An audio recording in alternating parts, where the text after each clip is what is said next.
selamat datang kembali. Ini adalah pembahasan untuk yang nomor 8 sampai nomor berapa nih? Sampai nomor 11 ya. Jadi 4 soal. Oke. Jadi jangan berlama-lama, langsung aja biar cepat durasinya. Kita langsung baca nih di soal yang nomor 8. Itu dia ada 2 3. Bentar, ini kayak kurang besar nih. Nah, gini, 2 3 5 6 7. Nah, di sini teman-teman harus paham ya bahwasanya di sini diminta susunan 5 angka. Nah, kalau kayak gini kita bisa pakai filling slot guys. Filling slot tuh kayak gini ya. Bentar. Ini kita buat ini dulu gini. Waduh, kok jadi cair genjang.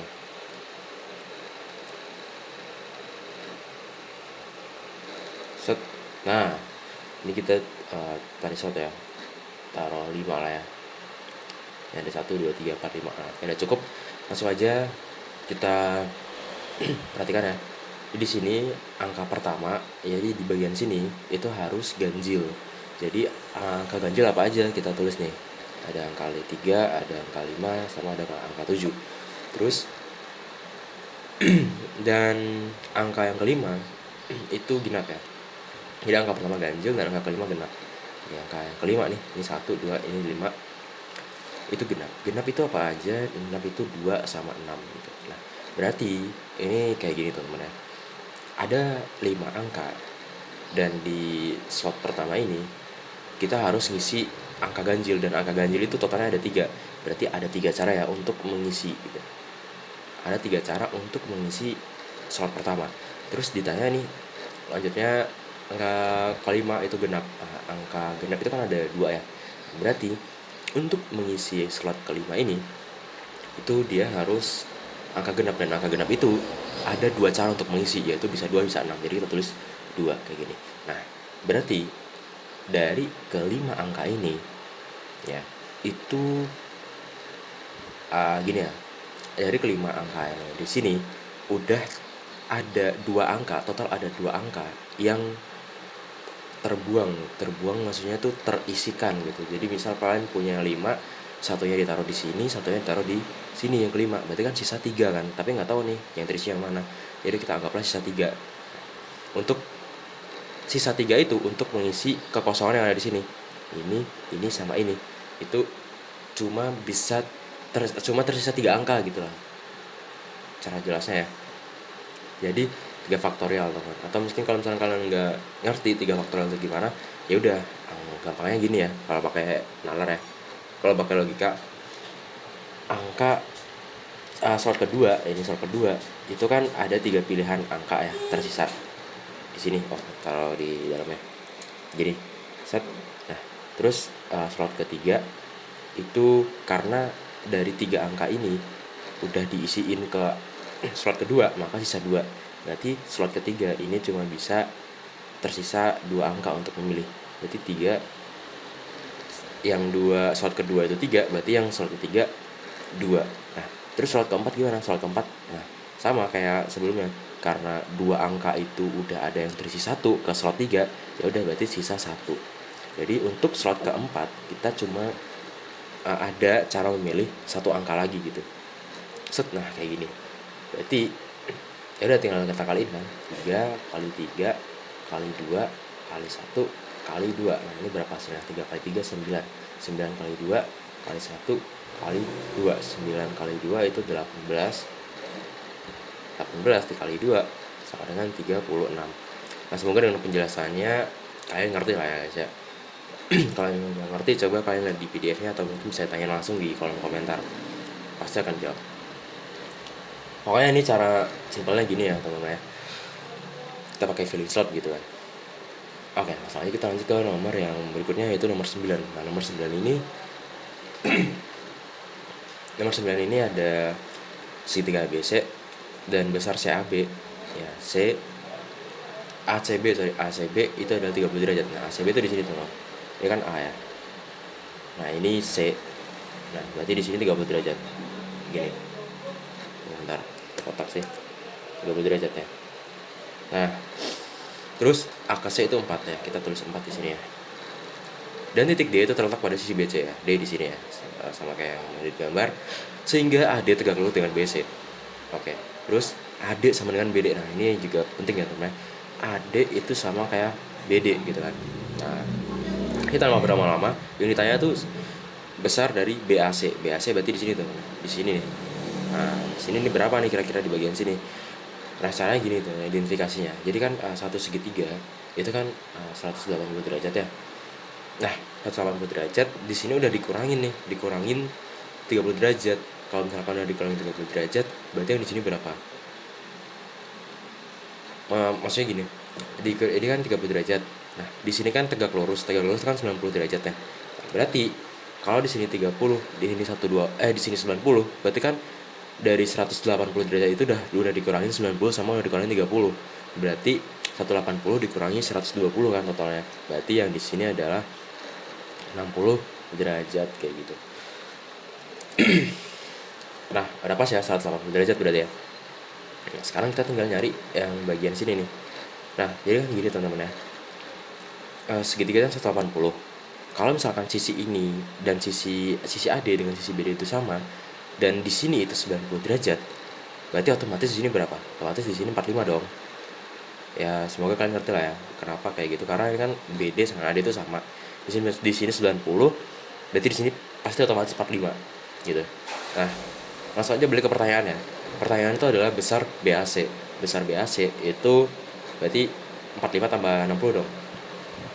45 tambah 60 itu berarti hasilnya adalah 105 derajat. Jadi jawabannya adalah yang D. Oke, kita lanjut ke nomor berikutnya. Tapi ini kita copy dulu bentar. Ini saya hapus saja biar nggak ini.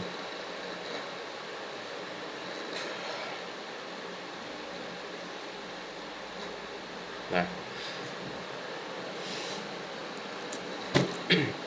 kita lanjut ke nomor berikutnya, itu nomor 10. Nomor 10 ini taruh mana segitiga biar lebih jelas.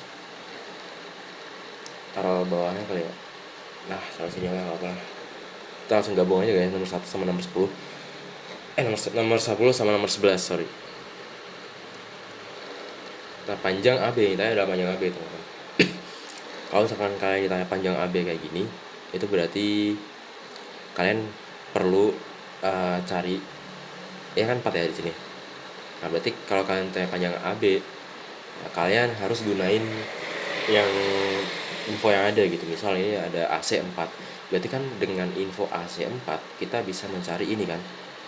Kita misalkan ini kayak gini, kita kan bisa mencari sisi ini. Nanti ya otomatis karena AD sama dengan BD, berarti nanti ini sama pasti X ya. Tapi kita bakal nyari X yang ada di sini nih. Ibaratnya ini sisi depan lah ya. Nah, jadi caranya adalah di sini ya. Kan di sini ada 30 derajat nih. Nah, kita bisa pakai identitas sin 30 derajat. Terus perbandingannya gimana? Perbandingannya berarti X dengan 4 gini, X dengan 4. Nah, sin 30 derajat itu kan harus hafal juga ya teman-teman. Sin 30 derajat itu nilainya adalah setengah, di 1/2. Jadi 1/2 sedangkan X per 4. Ini cara paling gampang untuk menemukan ya. Nah, seingat saya waktu TO kemarin juga kayak gini sih buat nemuinnya. Jadi setengah sama dengan X per 4. Jadi ini akan menjadi 2X sama dengan 4. Ya, berarti X sama dengan berapa? X sama dengan 2 ya. Nah, berarti si X ini adalah 2 nih nilainya nih, di sini nih, 2. Nah, karena disebutkan bahwa AD sama dengan BD ya, berarti di sini otomatis 2 juga dong. Nah, teman-teman harus tahu ya, kalau misalkan ada segitiga siku-siku, sisi depan dan sisi sampingnya itu sama nilainya gitu kan. Nah, nanti sisi miring ya, sisi miring. Tadi saya gini ya. Ini depan dan samping itu sama, misal anggaplah S gitu kan. Nah, sisi miring ya udah tinggal S akar 2 gitu. Ya, berarti jawabannya adalah karena ini 2, berarti di sini AB alias miringnya adalah 2 akar 2 gitu. Jadi jawabannya adalah yang D. Tapi kalau misalkan mau dibuktiin ya nggak apa-apa sih, coba kita buktiin aja ya. Misal rumus Pythagoras kan ini ya, 2 kuadrat ini tambah 2 kuadrat, berarti kan 4 tambah 4 ya, 4 tambah 4 gini set. Nah, ini kan akar 8 itu kan akar 4 dikali 2 kan. Nah, akar 4 itu adalah 2, berarti 2 akar 2. Nah, persis ya, jadi jawabannya adalah yang D, yaitu 2 akar 2. Langsung aja kita lanjut ke nomor 11.